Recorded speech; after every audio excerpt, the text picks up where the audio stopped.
उसका 29 वचन में कुछ इस प्रकार लिखा हुआ है, कोई पर आवश्यकता के अनुसार वही निकले जो उन्नति के लिए उत्तम हो, ताकि उससे सुनने वाले पर आगे क्या लिखा हुआ उसके बाद पढ़ेंगे, पवित्र आत्मा, परमेश्वर के पवित्र आत्मा को शोकित। यहाँ पर एक बात है, इसका मतलब पौलुस इस प्रकार बोलते हैं, तेरे बोलने के द्वारा पवित्र आत्मा शोकित होता है। इसके द्वारा, हेलो माइक क्या लिखा हुआ है, तेरे बोलने के द्वारा, तेरे बोलने के द्वारा बोलता हम सब सबसे, लेकिन क्या क्या बोलना है क्या नहीं बोलना, विश्वासी के मुंह से क्या निकलना चाहिए और अविश्वासी के मुंह से क्या निकलता है। आप और कौन है, हम लोग बोलना विश्वासी। हालेलुया, कितने लोग विश्वासी है, कितने लोग ईसाई है इधर है, हम तो विश्वासी है, हम लोग विश्वासी दिया कोई इधर। हालेलुया, विश्वासी के मुंह से क्या निकलना है और अविश्वासी के मुंह से, विश्वासी के मुंह से निकलने वाले शब्द से परमेश्वर और पवित्र आत्मा खुश हो जाता है, अविश्वासी के मुंह से निकलने वाले शब्दों से शैतान खुश हो जाता है। अब सवाल उत्पन्न यह है कि आप अपने मुख के शब्दों से किसको खुश करना चाहते हैं। यहाँ लिखा हुआ है, ऐसा लिखा हुआ है, कोई गंदी बात तुम्हारे मुंह से, देखिए अविश्वासी का मुंह, विश्वासी का मुंह। अब आप पहचान करिए कि आप विश्वासी हैं, अविश्वासी हैं, आपका मुंह कहता है। कलाम में इस प्रकार लिखा हुआ है, कोई गंदी बात तुम्हारे मुंह से ना निकले, पर आवश्यकता के अनुसार वही निकले जो उन्नति के लिए उत्तम हो। तक परमेश्वर चाहता है एक विश्वासी के मुख से हमेशा उन्नति की बात निकले। क्या की उन्नति की बात, उन्नति की बात बोला, हर कोई ऑपरेशन के लिए जा रहा है, अरे कहाँ जा रहे हो ऑपरेशन के लिए, अच्छा मेडिकल, अरे वहां तो हमेशा खेत खराब कर देते हैं, आज तक कोई वहां से वापस नहीं आया। अभी उन्नति की बात है, कौन सी बात कर रहे हो है? वो कह रहे अच्छा जा रहे हो, ठीक है हम आपके लिए दुआ करेंगे, परमेश्वर आपको ऑपरेशन करेगा, परमेश्वर आपको चंगाई करेगा, प्रभु करने वाला है, आप जाइए। आप क्या बोल रहे हैं, अच्छी बात। और कलाम में बड़ा अच्छा लिखा हुआ है, ऐसा लिखा हुआ है, पवित्र परमेश्वर के पवित्र आत्मा को शोकित मत करो। इसका मतलब पवित्र आत्मा शब्द के बोलने और ना बोलने से शोकित हो जाता है। आज का वचन थोड़ा सा सुनेंगे, उसके बाद पढ़ेंगे इसी का 5:4 पढ़े जी।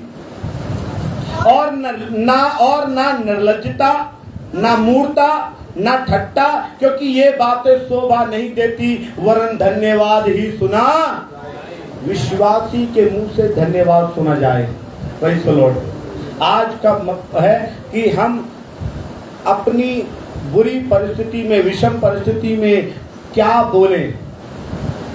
आज का वचन है, हम अपनी बुरी परिस्थिति में क्या बोलें जिससे कि हम आशीषित हो जाएं। हालेलुया। आपको मालूम है जब बुरी परिस्थिति आती है तो शैतान हमारे मुंह को इस्तेमाल करना चाहता है। ऐसा लिखा हुआ है, मैं पढ़वा चुका हूं, उसको ज्यादा नहीं बोलना चाहता। अय्यूब के ऊपर मुसीबत आई, अय्यूब के मुंह को शैतान पास में बैठ गया, मुंह से कुछ तो निकाल, कुछ तो निकाल। और अय्यूब ने क्या बोला, तूने दिया तूने लिया, तेरा नाम। और आगे मैं अभी ये वाला जो वचन है ना, मैं तमिलनाडु चेन्नई में कोट करना चाहता हूँ। तमिलनाडु चेन्नई में मैंने एक बात देखी, वहाँ पर यदि किसी की डेथ हो जाती है तो नाच गाने वालों को, ढोल वालों को बुलाया जाता है। जरूरी है कि वो परिवार के लोग रोएंगे, जो डेथ हो गई है, जाहिर सी बात है, किसी का पति मरा, किसी का बाप मरा, किसी का कुछ मरा, वो रोएंगे, डेफिनेटली रोएंगे, वो रोते हैं, आंसू बहाते हैं। लेकिन वो आंसू बहाने वाले के बाजू में और जो कम्युनिटी है वहां पर डांस, ढोल ताशे बज रहे होते हैं, डांस कर रहे होते हैं। उनका अर्थ ये होता है कि जब हमने इसको खुशी के साथ लिया तो खुशी के साथ विदा भी। तो मैंने बोला ये तो बाइबल में लिखा हुआ है कि मैंने पूछा, वहाँ के एक व्यक्ति से मेरी बात हो रही थी, तो मैंने पूछा ये क्यों कर रहे हैं, तो उसने बोला जब हमने इसको आनंद के साथ, ढोल के साथ लिया है परमात्मा से, तो ढोल ताशे के साथ ही वापस कर रहे हैं। मैंने बोला तो बाइबल में लिखा हुआ है कि अय्यूब ने वो कह रहे तूने दिया तूने लिया, तेरा नाम धन्य हो। तो मैं बताना चाहता, अय्यूब के मुंह को शैतान इस्तेमाल करना मांग रहा था। अगर आप निकालेंगे अय्यूब की पुस्तक, उसका प्रेज़ द लॉर्ड 1 अध्याय निकालें अय्यूब की पुस्तक, उसका 1 अध्याय जी, अय्यूब की पुस्तक 1 अध्याय उसका पढ़ेंगे 20 वचन से 21 वचन में पढ़ रहा हूँ। मैं अपनी माँ के पेट से नंगा निकला और वही नंगा लौट जाऊंगा। यहोवा ने दिया, यहोवा ने ही लिया, यहोवा का नाम। आगे 22 पद पढ़ेंगे। 22। इन सब बातों में भी, ध्यान से सुने, इन सब बातों में भी अय्यूब ने ना तो पाप किया ना मूर्खता पर से परमेश्वर का दोष। आगे पढ़ेंगे 2 का 9 में पढ़ रहा हूँ। उसकी स्त्री बोल रही है, शैतान ने उसके क्या किया, अय्यूब को पांव से लेकर तलवे से, सर की चोटी से लेकर बड़े बड़े फोड़ों से पीड़ित किया। 8 में लिखा हुआ है वो खुजलाने लगा, रात पर बैठ गया ठीकरा लेकर। 9 में लिखा हुआ उसकी बीवी ने उससे कहा, क्या तो बीवी का मुंह, बीवी के शब्द क्या निकल रहे और अय्यूब के शब्द। मैंने बोला विश्वासी के मुंह से क्या निकलता है और अविश्वासी के मुंह से। अभी 2 हैं, एक विश्वासी है एक अविश्वासी है। अय्यूब विश्वासी है, उसकी बीवी अविश्वासी की भाषा बोल रही है। बीवी क्या बोल रही है? अब मैं कभी कभी हमेशा सोचता हूँ परमेश्वर से, प्रभु जी अय्यूब के बेटा मर गए, बेटी मर गए, सब मर गए, बीवी क्यों रखी? सुनाने के लिए। हालेलुया। हाँ वही लड़की बोल रही है सुनाने के लिए। हालेलुया। हाँ प्रेज़ द लॉर्ड। ना मेरी लड़की सब होशियार हैं। हालेलुया। Praise the Lord. प्रभु को धन्यवाद हो। यहाँ लिखा हुआ है कि तब स्त्री ने उससे कहा, क्या तू अपनी खराई पर बना रहेगा? परमेश्वर की निंदा कर, चाहे मर जाए तो। अब ये करवा चौथ आ रहा है, वो क्या कर रही है अपने आदमी से? अरे निंदा कर, प्रभु को कुछ बक, चाहे मर जा तो मर जा। अय्यूब क्या कह रहे हैं? लिखा हुआ अय्यूब ने कहा, तू एक मूढ़ी स्त्री की सी बातें करती है, हम परमेश्वर के हाथ से सुख लेते हैं, दुख न ले। इन बातों में भी अय्यूब ने अपने मुंह से कोई पाप नहीं। अभी क्या बोला? ऊपर हमने पढ़ा था मुंह से कुछ बात नहीं बोला, अभी लिखा हुआ मुंह से कोई पाप नहीं किया। मैंने आज का वचन क्या है? एक विश्वासी का मुंह और अविश्वासी का मुंह। देखिए अविश्वासी बोल रही है निंदा कर मर जा, इतना प्रार्थना कर रहा है तब भी ऑपरेशन के लिए जाना पड़ रहा है, निंदा करो मर जा। इतना प्रार्थना कर रहे हैं फिर भी हॉस्पिटल में प्रार्थना पड़े हुए हैं, खून की बोतलें चढ़ रही हैं, निंदा कर मर जा। विश्वासी कह रहे नहीं, हम प्रभु की आराधना स्तुति करेंगे। हालेलुया। अभी मैं 3 बातें बताना चाहता हूं। पहली बात, अपनी बुरी दिनों में आपको, अपनी बुरी दिनों में आप अपने लिए सकारात्मक बातें बोलें। कैसी बात? प्रार्थना करें। अपने परिस्थितियों में आप परमेश्वर से क्या बोलें? एक वचन पढ़ेंगे मरकुस उसका 5 का 28 पढ़ें। बुक ऑफ मार्क, मरकुस 5 का 28। मरकुस 5 का 28 पढ़े जी। वचन में लिखा हुआ एक औरत के बारे में, वो कहती थी। आप कुछ कहती है? आप कुछ कहते हैं? कुछ ना कुछ तो कहते होंगे। वो कहती थी। कौन कह रही है भाई? क्या बोल रही है वो? हाँ वो कहती थी, यदि मैं उसके वस्त्र को छू लूंगी।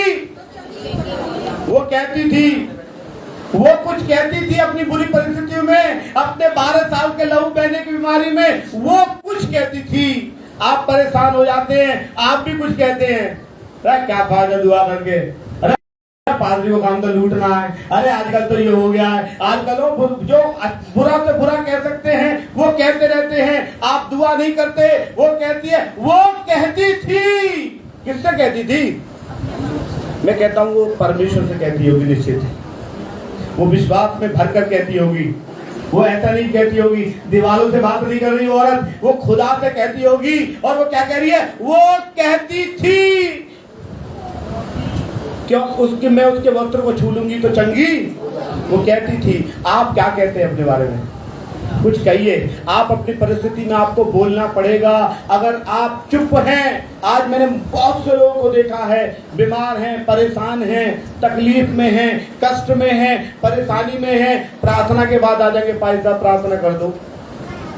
मैं कह रहा हूं भाई प्रार्थना मत कराओ। वो कहती थी। आप क्यों नहीं बोल रहे? आपका मुंह से शब्द क्यों नहीं निकल रहे? आपके मुंह से शब्द क्यों नहीं निकल रहे? लड़ाई हो जाए बहुत शब्द निकल जाएंगे, आपको कोई बुरा कर जाए बहुत शब्द निकल जाएंगे,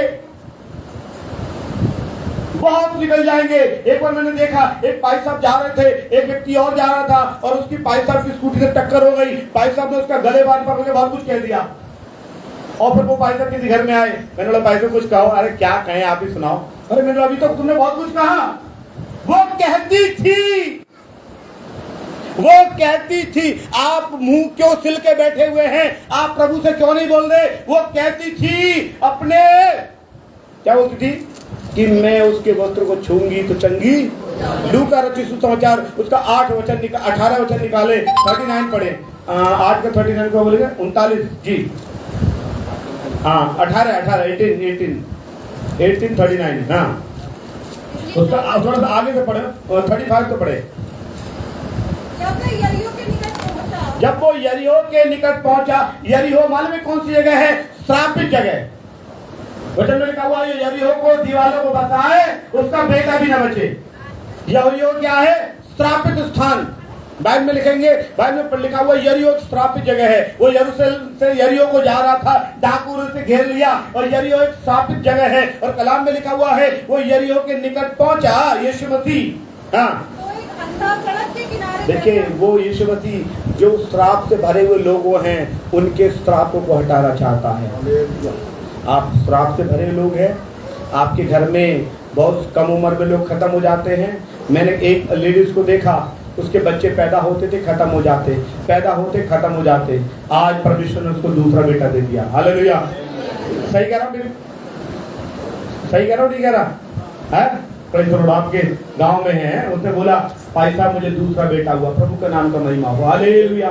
परमेश्वर श्रापों को मिटाने वाला है, प्रभु श्रापों को मिटाने वाला। क्या लिखा हो पढ़े बेटा। हाँ वो यरीहो के निकट पहुंचा, एक अंधा सड़क के किनारे भीख मांग रहा था। भीड़ के चलने की आहट सुनकर पूछने लगा क्या हो रहा है। उन लोगों ने बताया यीशु नासरी जा रहा है। तब उसने पुकार, अब वो चुप नहीं रह सकता, अपनी परिस्थिति वो अंधा है, भीख मांग रहा है। और जब उसे मालूम पड़ा यीशु मसीह इसी रास्ते से जा रहे हैं, वचन में लिखा हुआ है वो पुकार कर कहने लगा। इसका मतलब आप अपनी विषम परिस्थिति में चुप ना बैठे, आपको बोलना ही पड़ेगा, आपको पुकारना ही पड़ेगा। आप नहीं पुकार रहे तो कोई आपको ठीक करने वाला नहीं है। हालेलुया। आप पाँच साहब कहते आइए नाचेंगे, मैं नाचूंगा, मैं गाऊंगा, आइए थोड़ा चीख चीख के नाचेंगे। और हम चीख चीख के अपने बोले आप बीमार हैं, आप कैंसर पीड़ित हैं, आप परेशानी हैं, अकेले घर में जाइए, चीख चीख के रोइए, प्रार्थना कीजिए, प्रभु से बोले प्रभु मैं कहता हूँ मैं तेरा नाम लूंगा, चंगा हो जाऊंगा। और वचन में लिखा हुआ है वो अंधे के विषय में क्या लिखा हुआ है, वो पुकार कर कहने लगा और क्या बोल रहा है, हे यीशु दाऊद की संतान मुझ पर दया कर। आपको मालूम है जब वो पुकार रहा था उसे डांटने वाले लोग भी मौजूद थे। डांटने वाले कौन से थे हैं? आगे कौन है? फरीसी, शास्त्री, यीशु के चेले। वो पीछे वाला मुझे पुकारता हालेलुया हालेलुया है, बहुत दुआ कर रहा है, हालेलुया हालेलुया, हम तुझसे पहले दुआ कर रहे हैं। चुप रहे, अब इतने दिन से दुआ कर रहे तू और आगे नया नवेला है, तुझे पहले मौका दे दे दुआ का। और वो दुआ कर रहे। मैंने एक बार देखा, एक बार एक चर्च में मैं था, एक बहुत पुराने चर्च में था, प्रार्थना में अगुवाई करेंगे। वो व्यक्ति प्रार्थना में अगुवाई करने लगे, एक व्यक्ति पीछे से बोला आमीन आमीन। वो पेंटिकोस्टल समुदाय से था, उसने बोला आमीन आमीन, तो उसने सोचा दुआ खत्म। वो कह रहा जल्दी दुआ खत्म कर ले, उसने बीच में 2 शब्द बोल के दुआ खत्म कर दी। पीछे वाले को देखा, अबे क्या बोल रहा है, आगे वाले पीछे वाले को डांटते हैं। ये बाइबल में भी लिखा हुआ है कि जो आगे आगे चल रहे थे वो उसे डांटने लगे कि चुप रहे, परंतु वो और अधिक, वो और भी लिखा हुआ है अधिक वो और चिल्लाने लगा, हे यीशु दाऊद की संतान दया कर। मेरे कहने का मतलब मैं बताना चाहता हूँ, मेरा पहला पॉइंट है अपनी परिस्थितियों में आपको बोलना पड़ेगा। आपको अपनी परेशानियों में बोलना, आप चुप रहेंगे कोई और आपके लिए बोले, ऐसा संभव नहीं है। हालेलुया। आपको बोलना पड़ेगा, आपको बोलना पड़ेगा। एक बार की बात है, एक व्यक्ति को मैं मेरे साथ एक व्यक्ति और थे, हम गए अलीगढ़ के बड़े प्रतिष्ठित डॉक्टर के पास गए और उन्होंने बोला डॉक्टर साहब को बैठा दिया, डॉक्टर के पास बैठाया। डॉक्टर ने बोला हाँ क्या हो गया, अरे कल रात से इनके सर में दर्द है। अच्छा ठीक है, और क्या होगा, और साहब बड़ी बेचैनी भी हो रही है, अच्छा ठीक है, और क्या हो गया? और सब पेट में दर्द भी बता रहे, बड़ी घबराहट सी हो रही है, बुखार भी आ रहा है। जो व्यक्ति है वो कुछ नहीं बोल रहा, उसके साथ वाले डॉक्टर साहब ने बोला अच्छा ऐसा करो, जो बैठा हुआ था तुम तो बाहर जाओ, इनको लेटाओ, इंजेक्शन लगाओ, बोतल लगाओ। उन्होंने बोली कि जो बीमार है वो नहीं बोल रहा, तुम बोल रहे तुम्ही को लगाना पड़ेगा। अगर अल्ट्रासाउंड नहीं करा, कुछ निकला तो उन्हीं को ऑपरेशन करना है। मैं खड़ा रहा, मैंने बोला डॉक्टर बड़ा खराब है, लेकिन आज जो वचन बोल रहा हूँ मुझे समझ में आ रहा है वो डॉक्टर क्या है। वो अलीगढ़ का एक बड़ा प्रतिष्ठित डॉक्टर था, मैं नाम नहीं लेना चाहता क्योंकि हम इंटरनेट पर हैं, नेट पर हैं। वो डॉक्टर ऐसे ही था, अगर आप मरीज को पकड़े बोले, मरीज से बोलता था बीबी बताओ क्या हो गया, बताइए डॉक्टर, और बोले डॉक्टर कल से इनको चक्कर आ रहे हैं, चक्कर इन्हें आ रहे हैं, बता तू रहा, पेट में दर्द इनके है, बता तू रहा, जिनको है वो कुछ इसलिए वो ठीक नहीं हो पाते क्योंकि बता नहीं पाते। जो बताएंगे तो ठीक हो जाएंगे। आप परमेश्वर आपके जीवन में चंगाई क्यों नहीं है, आप बताते नहीं, दूसरा बता रहा, वो आधा बता रहा है, दूसरा बता रहा है, वो आधा बता रहा है, और आधा ही बता रहा है, उसे याद आ गया तो बता दिया। कई बार ऐसा होता हमसे, हम ऐसे पास्टर में बता रहा हूँ, कई लोग कहते भाई साहब हम बड़े बीमार है, प्रार्थना करें, ठीक है। हम किसी घर पे गए, हमने प्रार्थना किया, उस परिवार के लिए प्रार्थना किया जिन्होंने फोन किया, भूल गए। फिर दूसरे घर में गए, फिर हमें याद आया आपके लिए करेंगे करेंगे करेंगे, फिर भूल गए। फिर रात में बिस्तर में आए, प्रभु जी वो बीमार है उसको भी ठीक करा, आमीन, इतना सा बोल के खत्म। कारण क्या है? जिसको बोलना चाहिए वो नहीं बोल रहा। आपको अपनी विषम परिस्थिति में बोलना पड़ेगा, नहीं बोलोगे अंधे हो, ठीक नहीं होगे। 12 वर्ष से लहू बहने की आवाज है, ठीक। दूसरा क्या बोलना है, पहले ये बोलना। दूसरा, अपने परिस्थिति में परमेश्वर के वचन को अपने जीवन में बोले। क्या बोले? पहले बोलना पड़ेगा, वो प्रार्थना है। दूसरा क्या बोले? परमेश्वर के वचन को। प्रभु के वचन में क्या है? भजन संहिता 117 का 17 पढ़ना। भजन संहिता 117 का 17 पढ़ो जी। 117 का 17 वचन। Hallelujah, praise the Lord. Bhajan Samhita 1 minute 119 देखना, 17 वचन पढ़ो। अपने दास का उपकार कर कि मैं जीवित रहूं, तेरे वचन पढ़ सकता हूं। हाँ, और उससे ऊपर पढ़ना। मैं तेरी विधियों से सुख पाऊंगा और तेरे वचन को ना भूलूंगा। 1 मिनट बेटा। हालेलुया। हाँ 118 का 17, 118। अब दाऊद क्या बोल रहा है प्रार्थना में? मैं ना मरूंगा। अभी हम लोग प्रार्थना करते बीमार होते हैं, हाँ प्रभु मर जाएंगे, हाँ प्रभु मर जाएंगे। दाऊद कह रहा है मैं ना मरूंगा। बस तुम्हें मरना मर जाओ, तुम्हें पथरी हो गया, तुम्हें अपेंडिक्स हो गया, तुम्हें ये हो गया, तुम्हें वो, तुम्हें मरना मर जाओ। वो दाऊद क्या कह रहा है? पढ़े। हाँ। मैं ना मरूंगा वरन जीवित रहूंगा, ये उसकी प्रार्थना है प्रभु से। पब्लिक में बोल रहा है परमेश्वर के वचन को दोहराना। परमेश्वर जीवन देने वाला है, प्रभु युगानुयुग का जीवन देने वाला है। आप परमेश्वर के वचन को दोहराएं। परमेश्वर के वचन में क्या लिखा हुआ है? जब आप बुरी परिस्थिति में हो, विषम परिस्थिति में हो, जब आप प्रार्थना कर रहे हो तो उसमें परमेश्वर के वचन को कोड करें। क्या कोड करें? प्रभु जी आपने कहा है कि मैं तेरे साथ रहूंगा, मैं विश्वास करता हूं कि मैं ऑपरेशन में जा रहा हूं तो मेरे साथ है। प्रभु जी तूने बोला है रास्ते में मैं तेरी हिफाजत करूंगा, मैं सफर में जा रहा हूं। आपको मालूम है सफर में लूट हो जाती है, सफर में एक्सीडेंट हो जाता है। प्रभु मैं जा रहा हूं सफर में, मेरा कुछ होने वाला नहीं है क्योंकि वचन में ऐसा लिखा हुआ है। परमेश्वर मेरी तनख्वाह बढ़ी है, इस तनख्वाह को हाथ में लेके प्रार्थना कर रहा हूं। प्रभु तेरे वचन में लिखा हुआ है कि तेरे भंडारों को उत्तम पदार्थों से भर देगा, लेकिन वो अच्छे से अच्छे खिलाएगा। प्रभु तेरा धन्यवाद हो। वचन को आप बोल रहा है? प्रभु तेरा धन्यवाद हो। Hallelujah, hallelujah. कभी कभी हम ऐसी जगह जाते हैं कि जहां पर जो हम खाना नहीं खाते वो वाला खाना खाना पड़ता है, लेकिन उसके लिए प्रभु को धन्यवाद करें। हालेलुया। आप अच्छे वचन को बोले अपने लिए। दाऊद अच्छे वचन क्या बोल रहा है? मैं ना मरूंगा वरन जीवित रहूंगा और परमेश्वर के कामों का वर्णन, कामों का वर्णन करना है। वो कह रहा है मैं अच्छी बात बोलना अपने लिए, परमेश्वर के वचन को बोलना अपने लिए, मैं नहीं मरूंगा। क्यों नहीं मरूंगा? क्योंकि परमेश्वर का वचन है कि मैं तुझे युगानुयुग का जीवन दूंगा। उस वचन को सोच रहा होगा दाऊद, सोच के बोल रहा होगा मैं ना मरूंगा वरन जीवित रहूंगा, उसके काम का वर्णन करता रहूंगा। आप परमेश्वर के वचन बोले ना। आप क्या बोल रहे हैं? डॉक्टर ने ये कही है, ये कही है। डॉक्टर ने क्या कही छोड़, बाइबल में वचन में तेरे लिए क्या लिखा है बता। डॉक्टर ने कुछ और बोली है, 6 महीने में मर जाएगा। परमेश्वर कह रहा है जो मेरे रास्ते पर चलेगा मैं तो युगानुयुग का जीवन दूंगा। परमेश्वर ने जगत से ऐसा प्रेम किया कि उसने अपने इकलौता पुत्र दे दिया ताकि जो कोई उस पर विश्वास करे वो नाश ना हो। मुझे नाश होने के लिए प्रभु ने नहीं बुलाया, अनंत जीवन देने के लिए। और अनंत जीवन इसका मतलब स्वर्ग में। लेकिन प्रभु ये कहता है, यीशु मसीह का कहना क्या है? देखिए बुक ऑफ मैथ्यू, मत्ती की किताब 19 अध्याय 19 अध्याय, हाँ उसका 26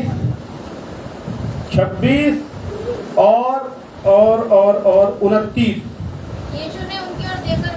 यीशु ने उनकी ओर देखकर कहा, मनुष्य से तो नहीं हो सकता, परमेश्वर से सब कुछ। हाँ 29 पढ़े। जिस किसी ने घरों, भाइयों, बहनों, माता पिता, बाल बच्चों, खेतों को मेरे नाम के लिए छोड़ दिया है उसको 100 गुना मिलेगा और अनंत जीवन का अधिकारी होगा। 2 बातें लिखी हैं। 100 गुना कहाँ मिलेगा? इस युग में। अनंत जीवन का अधिकारी कहाँ होगा? उस युग में। इसका मतलब यहाँ भी मिलेगा। और वचन बोले, अपने मुंह से क्या बोले? निर्लज्जता की बातें ना बोले, ठट्टे की बातें ना बोले, मजाक की बातें ना बोले, ज्यादा ठट्टा मजाक निर्लज्जता की बातें ना बोले, क्योंकि इससे पवित्र आत्मा शोकित होता है। अब आप देखिए पवित्र आत्मा को शोकित कर रहा है। आप धन्यवाद के बाद बोलेंगे, वचन की बातें बोलेंगे, पवित्र आत्मा खुश। और पवित्र आत्मा खुश तो आपके जीवन में आनंद। हालेलुया। हाँ, और एक बात और बताना चाहता हूँ, यह हो गया। दूसरा एक बात और बताना चाहता हूँ, अपनी परिस्थिति में वचन को कोड करें। नंबर 3, खुद के बारे में अच्छी बातें बोलें। तुम्हारे बारे में दुनिया बुरी बात बोल रही है, आपको मालूम है आपके पीछे क्या बोल रहे हैं? खुद तो अपने बारे में अच्छा बोल लो। दुनिया तुम्हारे पीछे पड़ी है, तुम तो खुद अपने लिए अच्छा बोल लो। है दुनिया तुम्हारे बारे में बुरा बोलती है, अच्छा भैया मैं तो खुद ही अपने लिए अच्छा बोलूंगा, क्योंकि दुनिया मेरे बारे में बुरा बोलती है? बहुत बेकार बात रही है, बहुत बेकार है, बहुत बेकार है। मैं खुद अपने आप को अच्छा बोलूंगा। और अच्छा कहाँ को? नीति वचन 18 का 21 पढ़े, 4 का 23 और 24 पढ़े।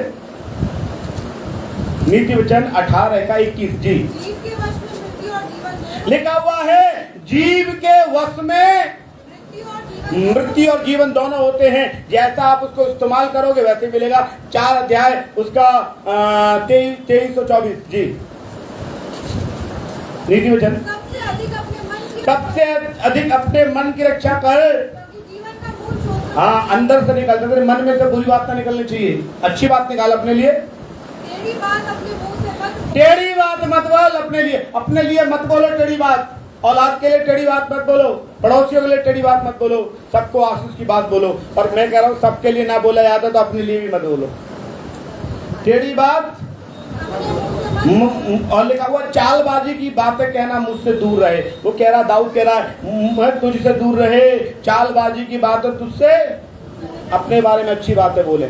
नीति वचन 21 का 23 नीति वचन में बहुत कुछ लिखा हुआ है। 21 का 23, जो अपने मुंह को वश में रखता है, जो अपने मुंह को वश में रखता है, अपने प्राण को विपत्तियों से बचाता है। हाँ, काय को बचाता है? प्राण से को। किसको बचाता है? अपने बारे में। इसका मतलब ये नहीं है आप अपने प्राण को भी ऐसा बचाता है कि किसी को जाके कुछ उल्टा सीधा बोल दोगे, है? वो कहते हैं ना उससे मत बोलिए, है? वो कहते हैं ना ऐसी वाणी बोलिए। हाँ, दूसरा निकला है ऐसी वाणी बोलिए जो जम के झगड़ा होए, और उससे मत बोलिए जो तुमसे तगड़ा होए, है? दूसरा है इसका दुआ, ऐसी वाणी बोलिए जम के झगड़ा हो, लेकिन उससे मत बोलिए तुमसे तगड़ा हो। इसका मतलब क्या है? अपनी जबान को कंट्रोल करोगे तो बहुत सी बातों से बच जाओगे, हैं? पहला पत्रस 3 का 10 पढ़ेंगे, 10 और 12। 10 पहला पत्र 3 अध्याय, उसका आप पढ़ेंगे 9, 10, 11। बुराई के बदले बुराई मत करो, हाँ वरना गाली के बदले गाली दो। हाँ, और इसके विपरीत तुम आशीष दो, क्योंकि तुम आशीष के वारिस होने के लिए बुलाए गए हो। 10 वचन।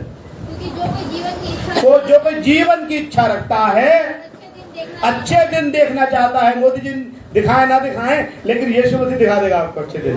वो कह रहा है जीवन की इच्छा रखते हो? हाँ प्रभु, मैं जीवन की इच्छा रखता हूँ। एक बार की बात है, मैं भी आगरा से आ रहा था, अभी चेन्नई गया था, आगरा स्टेशन पे उतरा, आगरा से मैं आ रहा था रामबाग के लिए।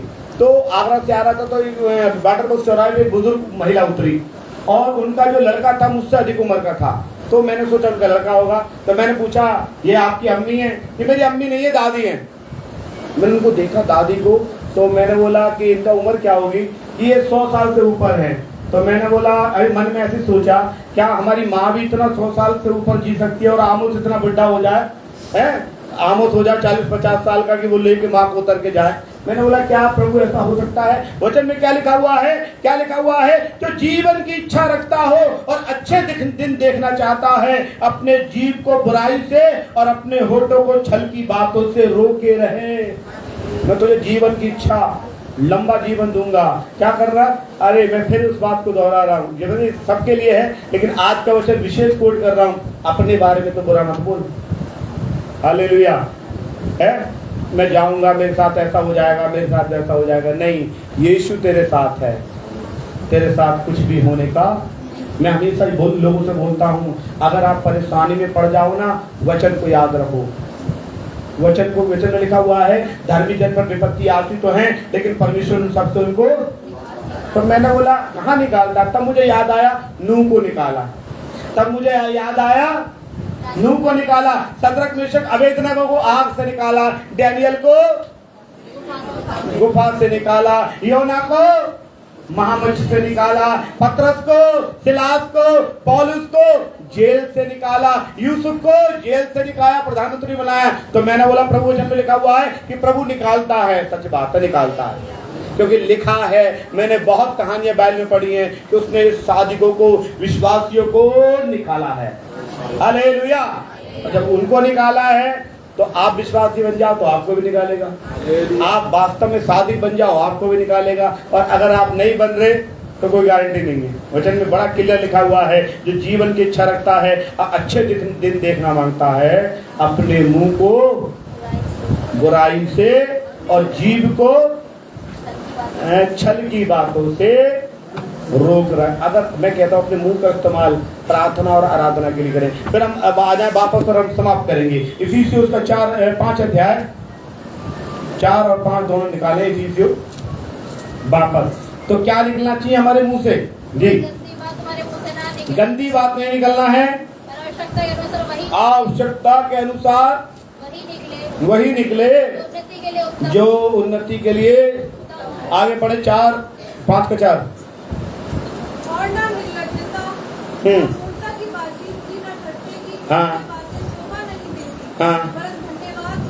वरन धन्यवाद ही विश्वासी के मुंह से धन्यवाद प्रभु को अच्छा लगता है। और अगर आप धन्यवाद में निर्लज्जता की, मूर्खता की, मजाक की, बेकार की बातें करोगे तो उसका 4 का 30 में क्या लिखा है? परमेश्वर का पवित्र आत्मा शोकित हो जाता है। आप अपने शब्दों से प्रभु की महिमा करते हैं, उसको शोकित भी करते हैं। और आज का वचन है, अपनी परिस्थितियों को बदलने के लिए आपको अपने मुंह का इस्तेमाल केवल प्रार्थना और धन्यवाद के लिए ही करना चाहिए, ताकि आपकी जीवन पे परमेश्वर की करुणा प्रकट हो। आइए प्रार्थना में चलें। धन्यवाद Yeshu, praise the Lord, hallelujah hallelujah. प्रभु हम प्रार्थना करते हैं तमाम सुनने वालों, देखने वालों के लिए परमेश्वर, एक एक को तू आशीर्वादित कर परमेश्वर। प्रभु जी यीशु मसीह, इनकी विषम परिस्थिति, इनके जीवन में कैसी भी परिस्थिति क्यों ना हो प्रभु जी, आज बदल जाए प्रभु जी। वचन में लिखा हुआ है, धर्मी जन को विपत्तियों से निकालने वाला है। बाइबल में बहुत उदाहरण है प्रभु जी। तूने योना को निकाला है प्रभु जी, तूने नोहा को निकाला है, यूसुफ को निकाला है, पौलुस को, सिलास को निकाला है प्रभु जी, शद्रक मेशक अबेदनगो को निकाला है। और आज अपने लोगों को, अपने प्रेम करने वालों को, इस कलीसिया को, जो विश्वासी मंडली है प्रभु जी, इनको दुख से निकाल कर बाहर लेके आ प्रभु, ताकि हम सब और अधिक महिमा करने पाए। प्रभु जी वो अपने मन में कहती थी, आज कलीसिया कहना शुरू कर दे तो छुटकारा पा जाएंगे। वो चिल्ला के कहा, हे प्रभु मुझ पर दया कर, और वचन में लिखा हुआ है जो सियोन की तरफ मुंह कर प्रार्थना करेगा, अर्थात परमेश्वर से चिल्लाकर प्रार्थना करेगा, प्रभु से बोलेगा अपनी मन की बातें, निश्चित उसके जीवन में छुटकारा मिलेगा। आज परमेश्वर का फिर संपूर्ण परमेश्वर देखने वाले सुनने वाले पर तेरी बरकत हो, यीशु मसीह के मुकद्दस नाम से मांगते हैं, आमीन। हालेलुया, हालेलुया, प्रभु के नाम का महिमा हो।